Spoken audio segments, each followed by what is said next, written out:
Bienvenue au Femmes Rayonnantes Entrepreneurs Podcast où tu trouves des épisodes de 15 minutes ou moins avec des conseils, des astuces, des réflexions sur la prestation de services en ligne, l'entrepreneuriat digital, le leadership et des actions à mettre en place pour développer ton entreprise digitale.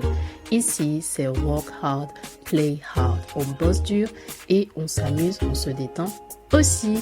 Je suis Leslie, associée dans la gestion des risques financiers et j'aide les femmes en corporate à lancer et développer leur entreprise de services digital en 2 heures par jour.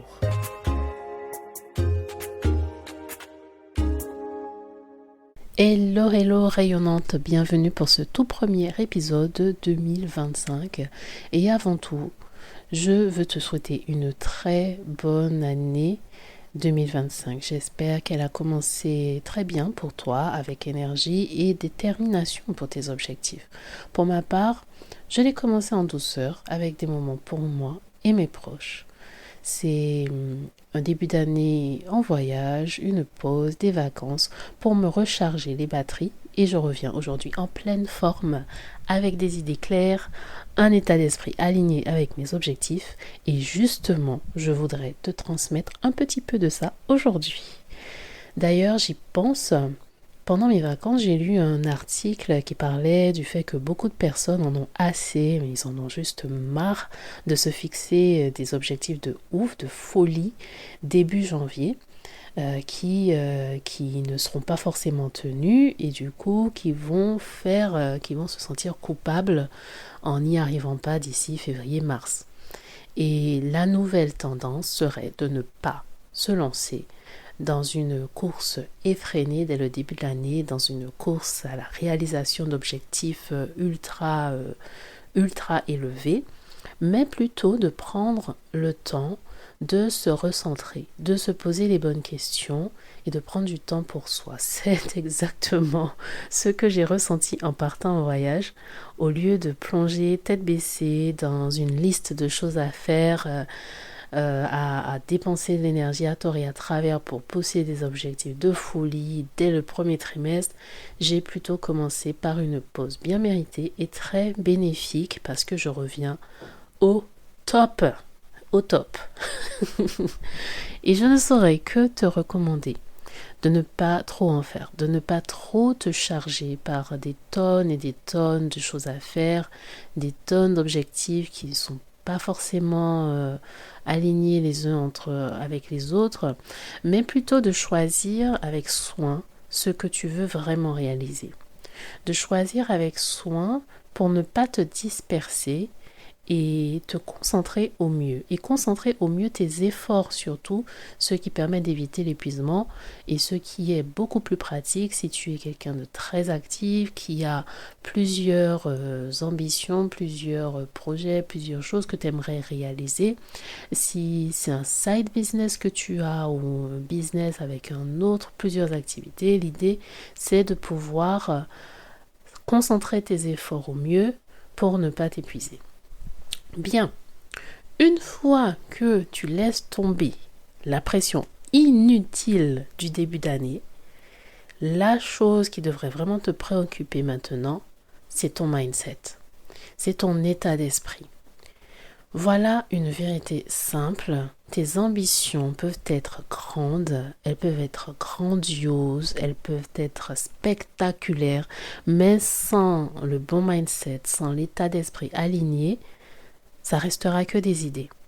Tu peux avoir des idées de ouf, des projets, des idées de projets, des astuces, des pensées de projets de réalisation, mais tant que tu n'as pas cet état d'esprit pour passer à l'action, pour concrètement mettre l'action derrière ces idées, on reste à des étapes d'idées. Et les idées en elles-mêmes ne valent pas grand-chose. C'est les actions que tu vas mettre en place pour y arriver qui concrètement vont t'indiquer ce qui serait intéressant de faire et ce qui serait intéressant de ne plus faire. Mais sans action, on n'avance pas. Et ton mindset, c'est le filtre à travers lequel tu vas tout voir. Tu vas voir tes défis, tu vas voir tes opportunités, tes succès, tes échecs à travers ton état d'esprit qui va faire que tu vas persévérer ou pas. Personnellement, cette année, je laisse derrière moi pas mal de choses. Je laisse derrière moi majoritairement le doute. Ça, c'est ce que j'ai vraiment décidé. Je laisse derrière moi tout doute.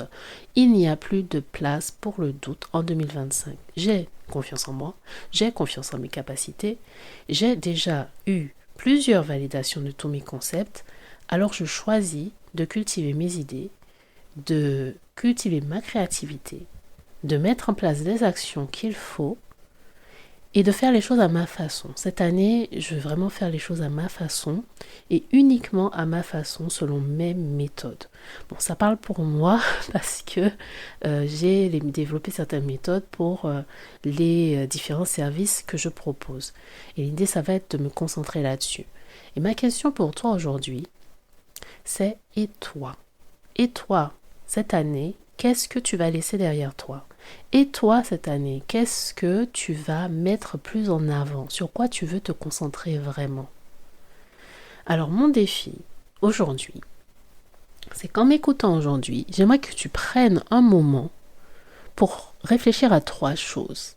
La première, c'est qu'est-ce que tu veux laisser derrière toi? Qu'est-ce que tu veux laisser en 2024 que tu n'apportes pas du tout avec toi cette année? Ensuite, qu'est-ce que tu souhaites cultiver cette année? Qu'est-ce que tu veux avoir en plus cette année? Ça peut être plus de persévérance, plus de gratitude, plus de capacité à apporter de l'aide, à aider autrui. Bref, c'est toi qui sais le mieux sur quoi tu veux te concentrer, qu'est-ce que tu veux avoir en plus grande quantité cette année. Plus de force, plus de patience, peu importe, c'est toi qui sais. Et la troisième chose sur laquelle j'aimerais que tu réfléchisses, c'est quelle action simple tu peux mettre en place dès maintenant pour te rapprocher de ces ambitions-là. Ok? Alors, je récapitule. D'abord, quelle croyance, quel doute, quelle limite, qu'est-ce que tu veux laisser derrière toi? Qu'est-ce que tu veux cultiver en plus cette année? Et quelle serait la première action, quelque chose de simple que tu peux mettre déjà en place aujourd'hui pour t'avancer et te rapprocher de tes ambitions.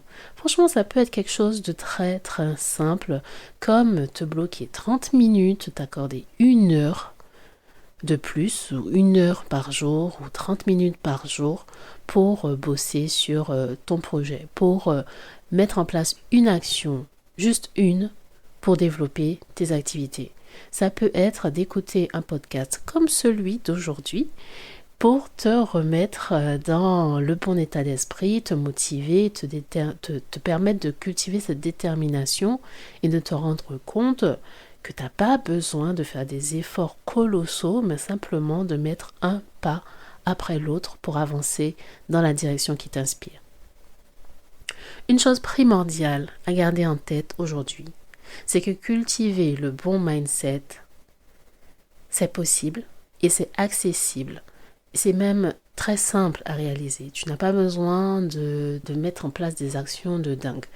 Vraiment, c'est quelque chose que tu peux cultiver de façon très simple en t'entourant des bonnes énergies, de façon accessible, comme lire des livres, écouter des podcasts comme aujourd'hui, écouter des entrepreneurs que tu apprécies, les suivre, peut-être changer ton feed sur les réseaux sociaux. Plutôt que de t'abonner à des trucs qui ne te rapportent pas plus de bien, qui ne te font pas du bien, abonne-toi à des choses qui te motivent. Et tu seras plus avancé. Ça n'a pas à être très compliqué. Suis un live, suis des audios. Si tu n'as pas le temps de lire, tu peux avoir des audios et ça fonctionne aussi. C'est une façon de cultiver le bon état d'esprit, de contrôler en fait ce avec quoi tu vas nourrir ton état d'esprit. En tout cas, une chose est sûre, c'est qu'il est préférable de t'éloigner des voix négatives et aussi de créer des moments pour toi.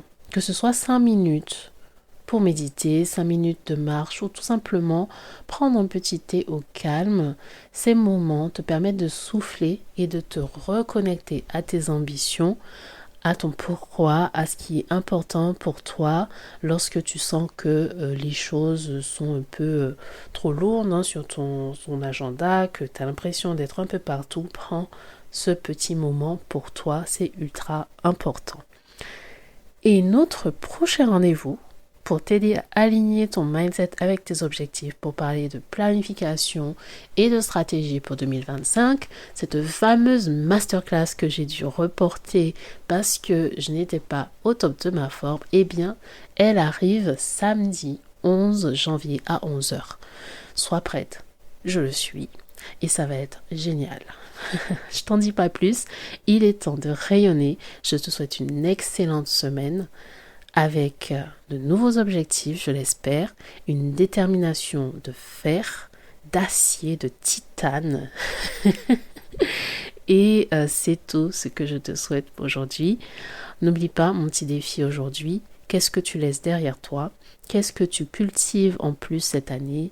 Et par quoi tu commences une action très simple pour te lancer? Et je te dis à samedi 11 janvier pour notre masterclass. Parce qu'il est temps de rayonner. Il est temps de rayonner en ligne. Merci d'être passé, d'avoir écouté et si tu souhaites aller plus loin, tu peux visiter le site internet www.femmerayonnantes.fr.